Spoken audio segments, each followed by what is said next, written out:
We thought slavery ended centuries ago. Yet today, human oppression and suffering continue unabated. In 2009, 27 million people were enslaved. By 2016, that number had soared to around 54 million people. This collision of exploitation, poverty, and disempowerment represents one of the greatest human needs in history.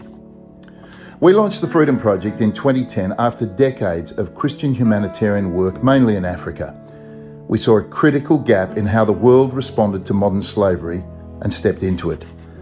From the beginning, our mandate has been shaped by Matthew 25:31-46. To serve the least of these, to stand with the most vulnerable, because Christ first stood with us. We're a Christian organisation existing because of and for the love of Jesus.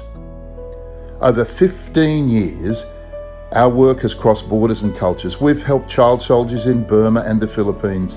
In 2013, we established the Freedom Project India to combat sexual exploitation, sex trafficking and slave labour.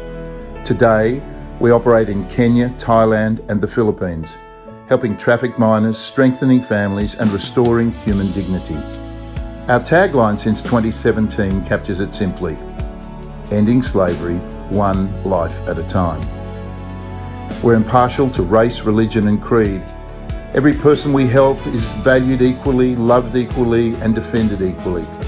One of the places where this love takes root is St Edward's School in rural Kenya, where more than 500 children, most of them orphans, are housed, fed, taught and cared for each day through the support of the Freedom Project.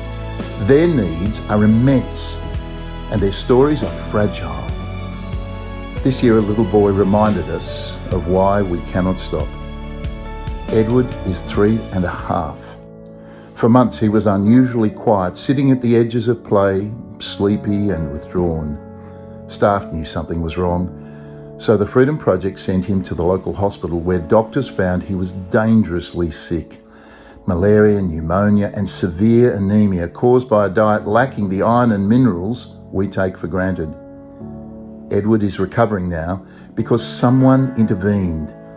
But hundreds of children around him still live on a diet that is too simple, too thin to grow strong bodies and strong minds. Nutrition is not an optional extra. It is the foundation of freedom. We receive no corporate or government funding. Everything we do, every rescue, every intervention, every meal is powered by individuals who choose compassion over comfort. This Christmas, if you feel called to embody Matthew 25, to stand with the oppressed and the overlooked, we invite you to join us, pray with us, support us, help transform lives, one child, one family, one future at a time, for the glory of God. Thank you.